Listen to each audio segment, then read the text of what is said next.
rock and roll. More than music, America's original rebellion.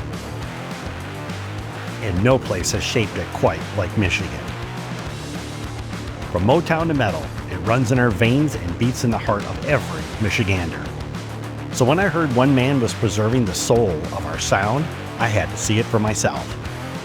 Meet Gary Johnson, founder of the Michigan Rock and Roll Legends Hall of Fame, where rebellion's pressed in vinyl, guitar riffs raise generations. My name is Cliff Dubenois, and we are Total Michigan. So what was it that really piqued your interest in music to go about developing a class and course and multimedia and yes? I think it just kind of goes back to when I first became interested in rock and roll.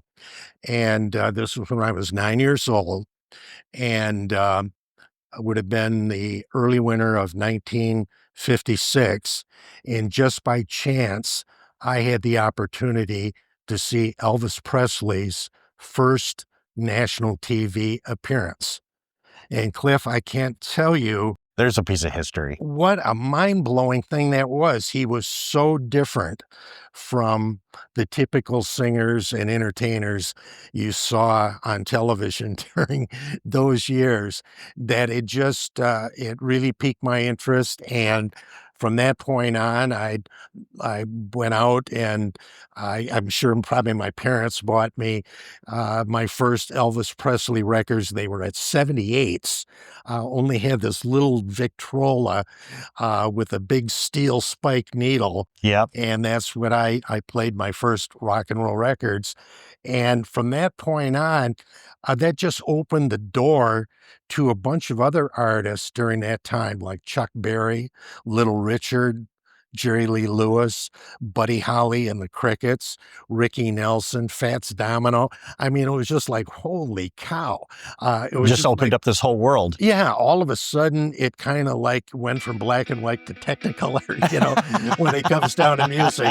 And, just from that point on, it was kind of my thing. I hadn't even made it to the exhibit hall, and I was impressed already. Even the UP gets a spotlight here. The Galaxies from Ironwood? Now that's deep-cut dedication. Honestly, I wish my teenage bedroom looked like this, walls covered in posters, guitars, and attitude. But when I got upstairs, that's when it hit me. I've been an educator all my life. I taught for 35 years, primarily at the junior high level, and most of those at Kramer Junior High School in Essexville. And that's where I developed a rock and roll history class for junior high students, which I believe is the first one. It's a multimedia rock and roll history class. Following my retirement, I spent 19 years teaching rock and roll history classes through the Osher Lifelong Learning Institute at Saginaw Valley State College. And well, it's now Saginaw Valley State University. Since we spend a great deal of time in New Jersey, I have also offered a number of rock and roll classes at Rutgers University Ollie program.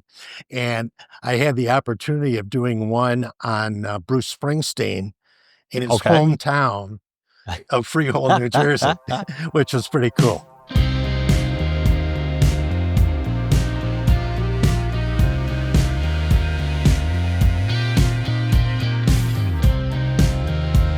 Well, Bay City's most famous native is Madonna, of course. She was born at what was the old Mercy Hospital in 1958. She spent a great deal of time here when she was a child, but she had a lot of fond memories of Bay City. Unfortunately, Bay City has never really taken Madonna to heart. And there are a couple instances where, the mayor of Bay City was going to give her a key to the city. Then Playboy and Penthouse purchased some nude photos of Madonna that she had done years before she became a star. And so he reneged on that offer. In a interview with Jane Pauley a couple years later, thinking back at when she was a child and remembering the smell from the Dow petrochemical plant near her grandmother's house, she referred to Bay City as a smelly little town. And of course, she wasn't insulting the city. She said she had great affection for Bay City, but the local newspaper played it up like she had insulted Bay City, and the relationship has went downhill ever since, which is too bad.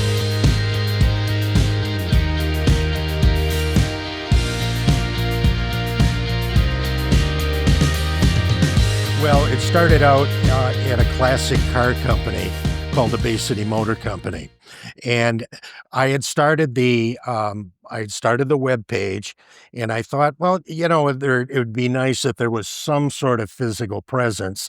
So they sold classic cars. So I went to their dealership and explored the idea, the relationship between cars and rock and roll, which is evident, very big, especially during rock and roll's first decade. And they had a showroom. And I said, well, if you want to give me the walls to the showroom, I'll put pictures and album covers and a little bit of memorabilia up here, and you can use that, and you put a Corvette sitting in the showroom. You got all this rock and roll stuff around it. It made for a real nice match. Yeah. So that went on for probably about 13 years until they went out of business.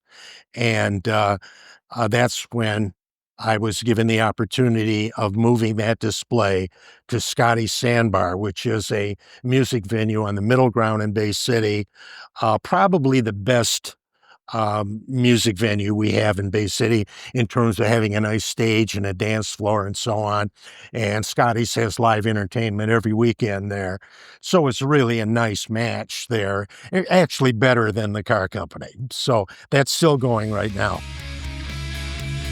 We have a great display of autographed guitars, thanks to local promoter Chad Cunningham. Chad would purchase a new guitar when one of these acts would come to town, and he had them autograph the guitar. And he was kind enough to loan us these guitars for our display here at the museum. We got some great ones here.